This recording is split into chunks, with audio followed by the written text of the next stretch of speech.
In recent years, global attention has largely focused on conflicts like Russia's war in Ukraine and the ongoing tensions between Israel and terrorist groups. Yet, while headlines were consumed by these crises, another country has been making significant moves on the international stage, almost unnoticed: North Korea. Under Kim Jong-un's regime, the nation has conducted a series of actions that have alarmed governments and global security experts alike. Surprisingly, North Korea has carried out more missile tests in the past year than at any other time in its history. The total? At least 90 launches, including 8 intercontinental ballistic missiles, weapons capable of striking nearly any point on the globe. These figures not only underscore the regime's focus on military development, but also raise urgent concerns about security in Asia and beyond. But what's driving this surge in testing? And what are the geopolitical and military implications? Let's dive into the details of these record-breaking launches. One of the most significant tests occurred in March 2022.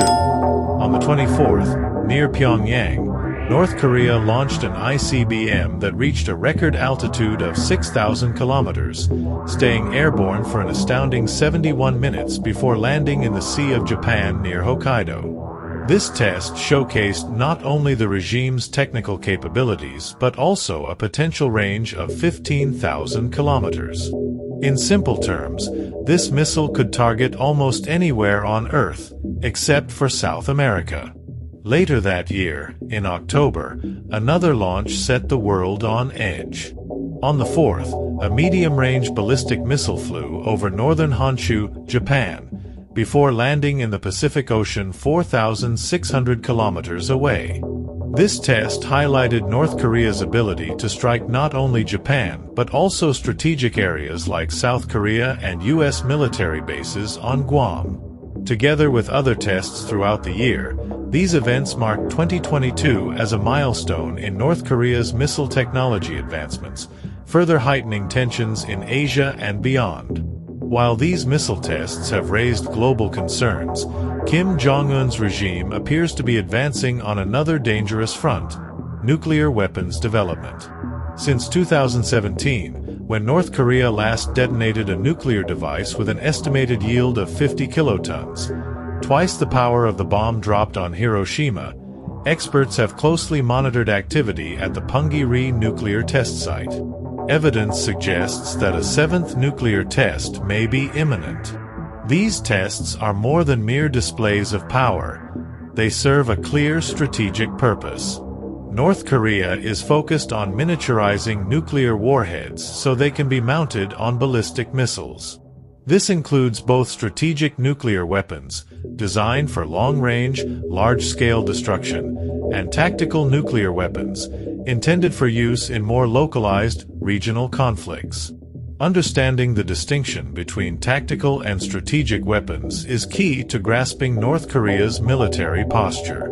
Strategic weapons are meant to deter nuclear attacks from powers like the United States. Tactical nuclear weapons, on the other hand, serve a more immediate purpose: leveling the playing field on the battlefield, where North Korea's conventional military forces are at a disadvantage. For example, a missile with a tactical warhead could target U.S. military bases in South Korea or Japan, crippling their ability to launch a quick and effective response. This creates a dangerous dilemma for North Korea's adversaries. Any offensive action against Kim Jong-un's regime risks triggering a nuclear escalation. However, for this strategy to succeed, it requires a delicate balance. And here lies North Korea's greatest military challenge. Its troops, weapons, and technology are vastly outdated compared to the military resources of the United States and South Korea. Analysts often point to the 2003 U.S. invasion of Iraq as a cautionary tale for Pyongyang. In that conflict, technologically superior American forces toppled Saddam Hussein's regime in a matter of weeks. This precedent serves as a constant warning for North Korea, which knows its conventional military would be swiftly overwhelmed in a direct confrontation. That's why Kim Jong-un's regime bases its military strategy on something far more powerful: nuclear deterrence. The logic behind this approach is simple but terrifying. With its strategic nuclear weapons, North Korea seeks to deter large-scale retaliation from powers like the United States, while its tactical nuclear weapons are intended for quick, precise strikes on strategic targets, such as U.S. bases in the region or South Korean military infrastructure. This combination creates a kind of insurance against external military intervention while raising the stakes for any preemptive strike against the regime. This nuclear deterrence strategy places the United States and South Korea in an incredibly difficult position. The human and military cost of any direct confrontation would be catastrophic, especially for South Korea. Seoul, South Korea's capital, is just 50 kilometers from the North Korean border, well within range of thousands of artillery pieces positioned by Kim Jong-un's regime. A 2004 simulation estimated that a massive artillery attack on the Seoul metropolitan area could result in up to 2 million casualties within just 24 hours. This remains a strategic nightmare, making any attempt at conventional military intervention an extremely risky gamble. Even a surgical operation by the United States to neutralize North Korea's nuclear weapons would be nearly impossible. The country's arsenal is housed in highly protected underground facilities scattered across the nation, making it incredibly difficult to locate and destroy entirely. Any failure in such an operation could trigger devastating retaliation against regional allies, including South Korea and Japan. For this reason, military conflict, whether conventional or nuclear, is widely considered a last resort. Faced with these obstacles, economic sanctions have become a critical alternative for pressuring Kim Jong-un's regime. Since 2006, North Korea has been subject to a series of international sanctions, including bans on key exports like coal and textiles and restrictions on access to global financial markets. These measures aim to choke North Korea's economy, making it harder for the regime to fund its nuclear and military programs.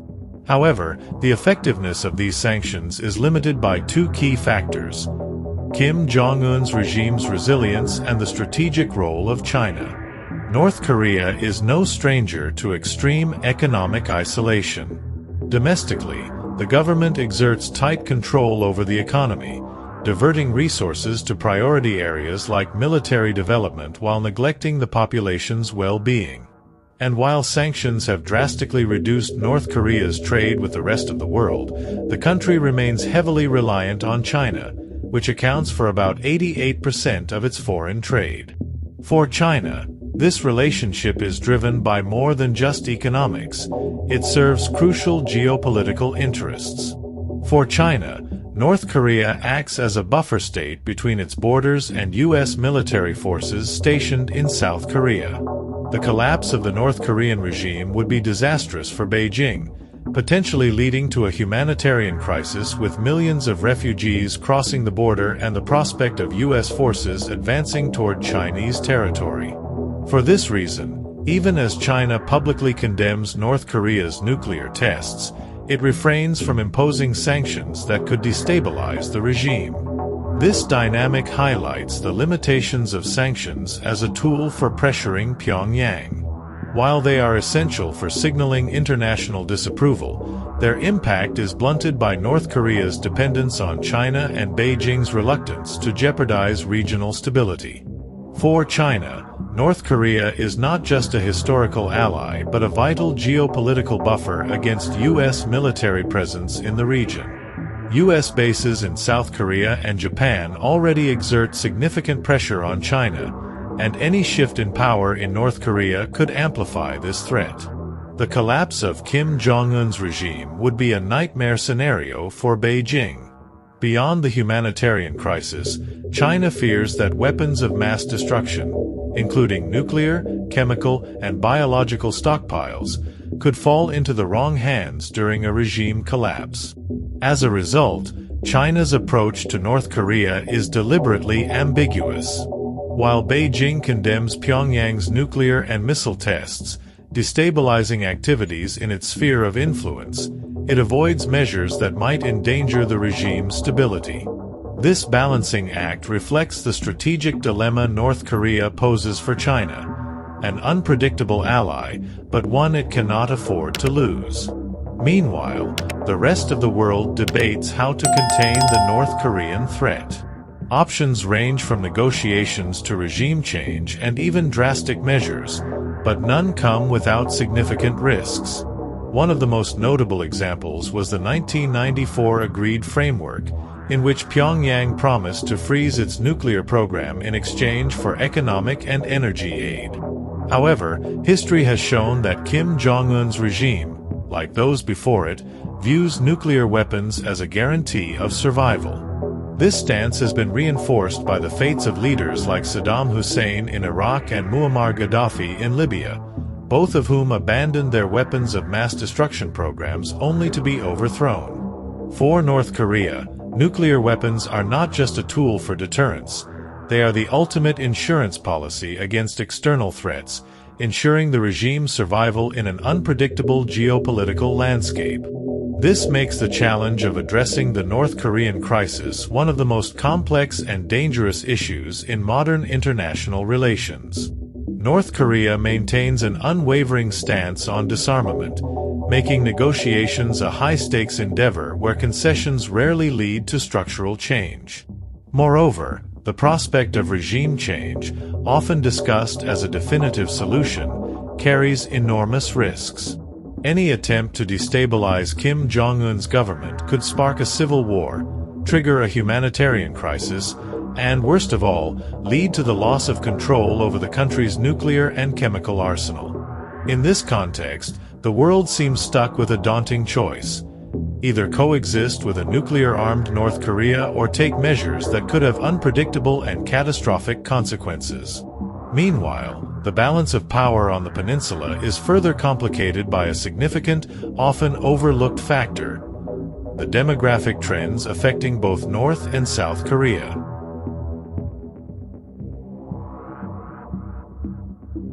Beyond military and nuclear issues, the future of the Korean peninsula will also be shaped by demographic and economic challenges facing both nations. South Korea's situation is particularly troubling. The country has the lowest fertility rate in the world, currently at just 1.1 children per woman, far below the replacement level. This has led to a rapidly aging population, threatening not only economic growth but also the country's long-term military capacity. With fewer young people available to join the armed forces and sustain the economy, maintaining security against North Korea becomes increasingly challenging. In contrast, North Korea's demographic situation is surprisingly more stable. The country has a fertility rate of approximately 1.9 children per woman, which, although below the global average, still ensures moderate population growth.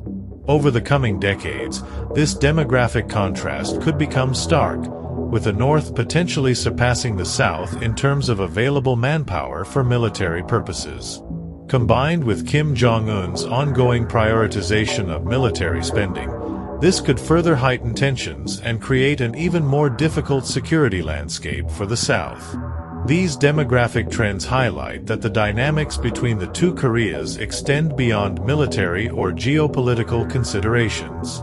Structural and cultural factors also play a significant role in shaping the power balance. As these demographic shifts continue, the key question remains: what are the future implications for the Korean conflict, and how might it be resolved? The current impasse, marked by Kim Jong-un's provocative displays of power and the international community's limited responses, suggests that a definitive resolution remains distant. Yet several scenarios are beginning to take shape, each with profound implications for regional and global security. One potential scenario is South Korea pursuing its own nuclear arsenal. While the country is formally protected under the U.S. nuclear umbrella, growing threats from the north have shifted public opinion. A recent poll showed that 71% of South Koreans support developing their own nuclear weapons, a sentiment driven by frustration with dependence on Washington and fears of a North Korean attack. Should South Korea decide to take this path, it would dramatically alter the balance of power in Asia and have significant repercussions for global nuclear non-proliferation efforts. Another possible outcome is the continuation of the current status quo, with North Korea maintaining its nuclear program and provocative actions while the rest of the world manages the situation without direct confrontation. While this scenario is less catastrophic in the short term, it perpetuates tensions and keeps the region in a constant state of alert. Regardless of how the conflict unfolds, one thing is certain. The future of the Korean Peninsula transcends its borders, playing a central role in shaping global geopolitics in the coming decades. More than just a regional flashpoint, the peninsula serves as a microcosm of the strategic, economic, and ideological struggles defining the 21st century. In the modern era, this small strip of land has become a focal point for international tensions, directly linking the two Koreas to global powers like the United States, China, Japan, and Russia. Every action in this context, whether a North Korean missile test, a joint military exercise by Washington and Seoul, or the imposition of new economic sanctions, is a calculated move in a high-stakes geopolitical game where the risk of uncontrollable escalation is ever present. Yet, it is precisely this complexity that makes the Korean Peninsula such a fascinating and vital subject to study and understand. The challenges faced by this region are not merely local issues. They are a reflection of global tensions and shifts in the balance of power. Despite the current stalemate, the Korean Peninsula reminds us of an undeniable reality. Decisions made in this small corner of the world have the potential to unleash cascading effects, with consequences that could be both devastating and transformative for the planet's future. It is here, at the crossroads of history, technology, and diplomacy, that we see how even the smallest regions can bear the weight of the world on the international stage. If you enjoyed this mini documentary from GlobalFlow, don't forget to like the video and subscribe to the channel. Thanks for watching, and we'll see you in the next video. Now playing on your screen.